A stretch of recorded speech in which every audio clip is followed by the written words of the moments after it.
Baik, selamat malam. Assalamualaikum warahmatullahi wabarakatuh. Salam literasi. Ada sebuah kata-kata indah dari Pramudia Antatur tentang menulis. Menulislah kamu, karena dengan menulis itu tidak termakan oleh zaman, tidak termakan oleh waktu, dan tidak termakan oleh sejarah, dan tidak terbawa angin. Karena dengan menulis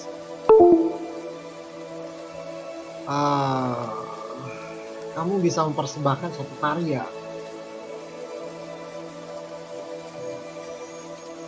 suatu yang amaze buat diri kamu khususnya. Kamu mencurahkan ide-ide kamu mencurahkan dunia kamu, tentang kamu dengan dunia ini.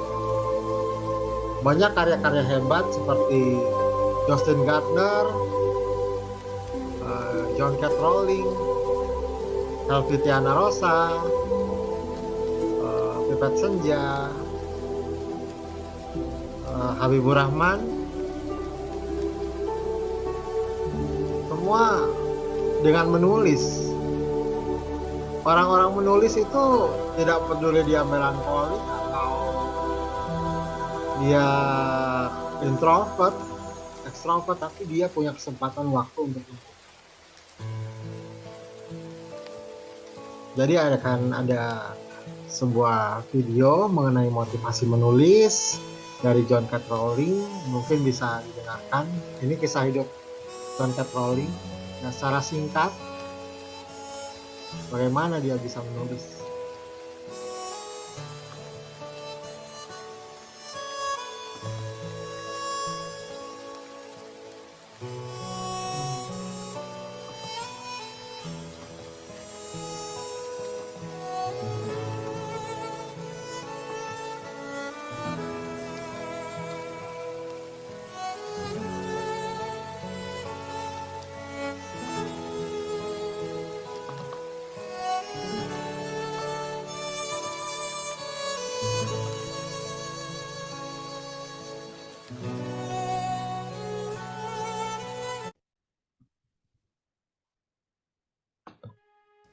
Poverty entails fear and stress and sometimes depression.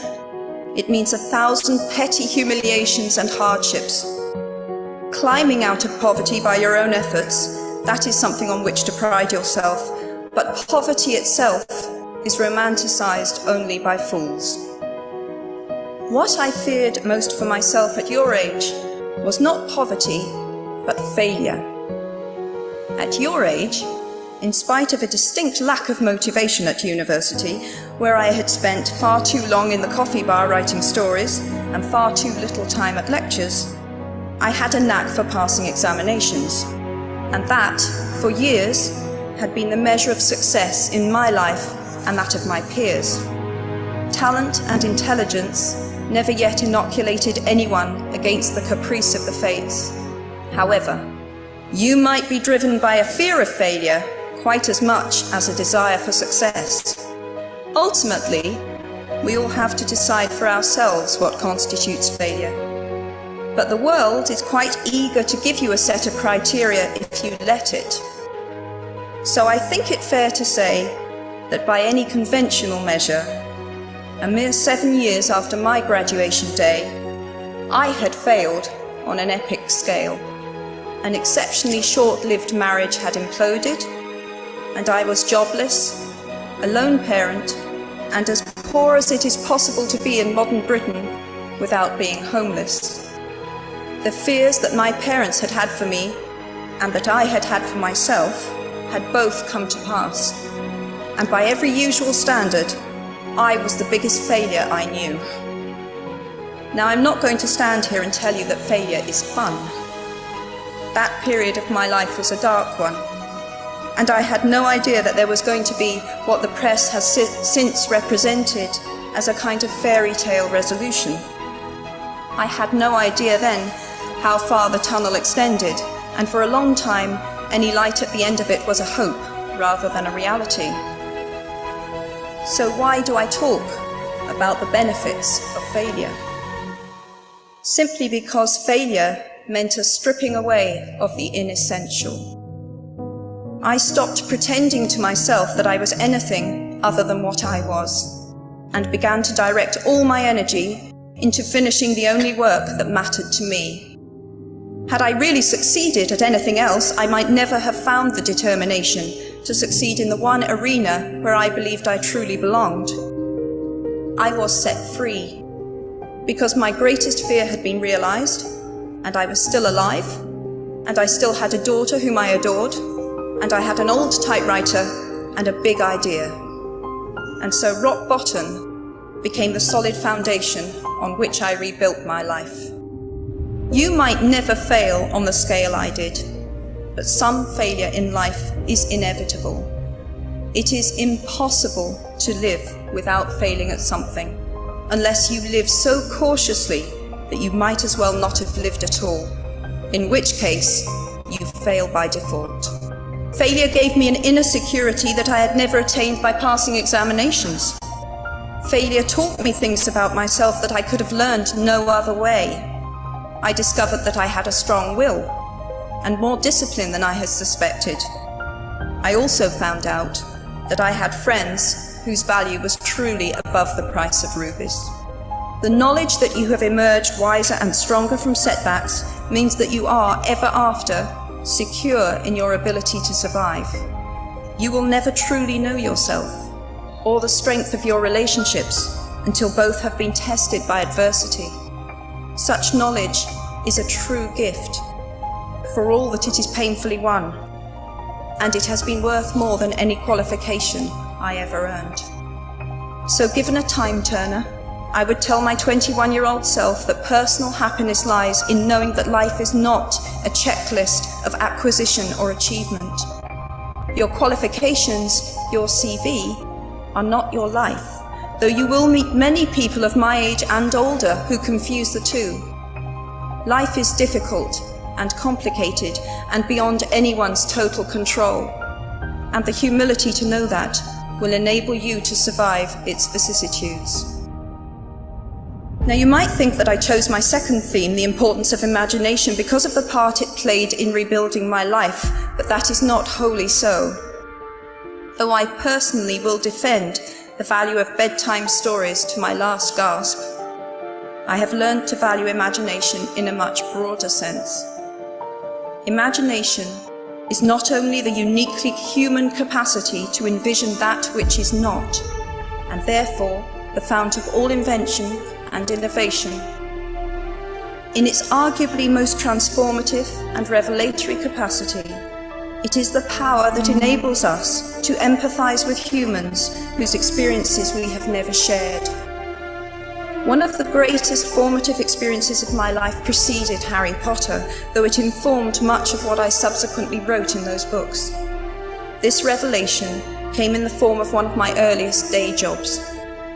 Though I was sloping off to write stories during my lunch hours, I paid the rent in my early 20s by working at the African Research Department of Amnesty International's headquarters in London. There in my little office, I read hastily scribbled letters smuggled out of totalitarian regimes by men and women who were risking imprisonment to inform the outside world of what was happening to them. I saw photographs of those who had disappeared without trace, sent to Amnesty by their desperate families and friends. I read the testimony of torture victims and saw pictures of their injuries. I opened handwritten, eyewitness accounts of summary trials and executions, of kidnappings and rapes. Many of my co-workers were ex-political prisoners, people who had been displaced from their homes or fled into exile because they had the temerity to speak against their governments. Visitors to our offices included those who had come to give information or to try and find out what had happened to those they had left behind. I shall never forget the African torture victim, a young man no older than I was at the time, who had become mentally ill after all he had endured in his homeland. He trembled uncontrollably as he spoke into a video camera about the brutality inflicted upon him. He was a foot taller than I was and seemed as fragile as a child. I was given the job of escorting him back to the underground station afterwards, and this man, whose life had been shattered by cruelty, took my hand with exquisite courtesy and wished me future happiness. And as long as I live, I shall remember walking along an empty corridor and suddenly hearing, from behind a closed door, a scream of pain and horror such as I have never heard since. The door opened, and the researcher poked out her head and told me to run and make a hot drink for the young man sitting with her. She had just had to give him the news that in retaliation for his outspokenness against his country's regime, his mother had been seized and executed. Every day of my working week in my early 20s, I was reminded how incredibly fortunate I was to live in a country with a democratically elected government, where legal representation and a public trial were the rights of everyone. Every day, I saw more evidence about the evils humankind will inflict on their fellow humans to gain or maintain power. I began to have nightmares, literal nightmares, about some of the things I saw, heard, and read. And yet, I also learned more about human goodness at Amnesty International than I had ever known before. Amnesty mobilizes thousands of people who have never been tortured or imprisoned for their beliefs to act on behalf of those who have. The power of human empathy, leading to collective action, saves lives and frees prisoners. Ordinary people, whose personal well-being and security are assured, join together in huge numbers to save people they do not know and will never meet. My small participation in that process was one of the most humbling and inspiring experiences of my life. Unlike any other creature on this planet, human beings can learn and understand without having experienced. They can think themselves into other people's places. Of course, this is a power like my brand of fictional magic that is morally neutral. One might use such an ability to manipulate or control, just as much as to understand or sympathize. And many prefer not to exercise their imaginations at all. They choose to remain comfortably within the bounds of their own experience, never troubling to wonder how it would feel to have been born other than they are. They can refuse to hear screams or peer inside cages. They can close their minds and hearts to any suffering that does not touch them personally. They can refuse to know. I might be tempted to envy people who can live that way, except that I do not think they have any fewer nightmares than I do. Choosing to live in narrow spaces leads to a form of mental agoraphobia, and that brings its own terrors. I think the willfully unimaginative see more monsters. They are often more afraid. What is more, those who choose not to empathize enable real monsters. For without ever committing an act of outright evil ourselves, we collude with it through our own apathy. One of the many things I learned at the end of that classics corridor down which I ventured at the age of 18, in search of something I could not then define, was this, written by the Greek author Plutarch: "What we achieve inwardly will change outer reality." That is an astonishing statement, and yet proven 1,000 times every day of our lives. It expresses in part our inescapable connection with the outside world, the fact that we touch other people's lives simply by existing. We do not need magic to transform our world. We carry all the power we need inside ourselves already. We have the power to imagine better. As is a tale, so is life. Not how long it is, but how good it is what matters.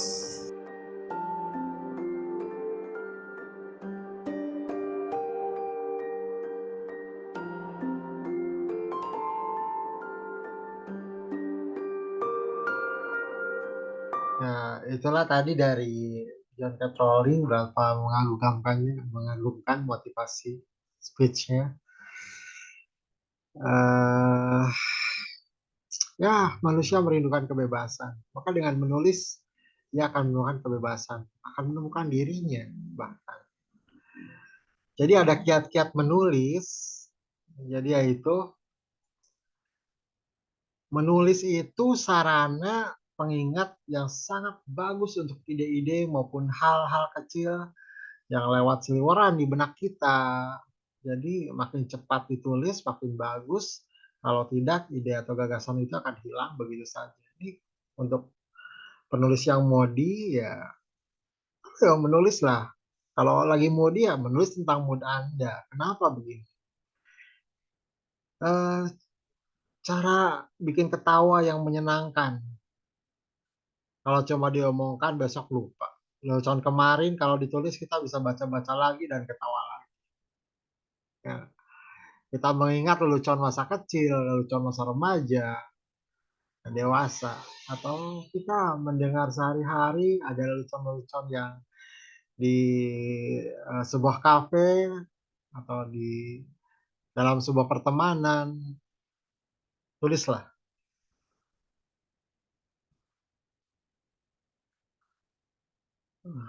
Sebagai sarana berbagi. Jadi tulis itu berbagi kebaikan sebenarnya. Berbagi suka duka, berbagi kebahagiaan saat tulisan itu saat berduka, ya tempat berbagi. Terus memberikan tips untuk mengatasi permasalahan dari keluarga, bangsa hingga negara.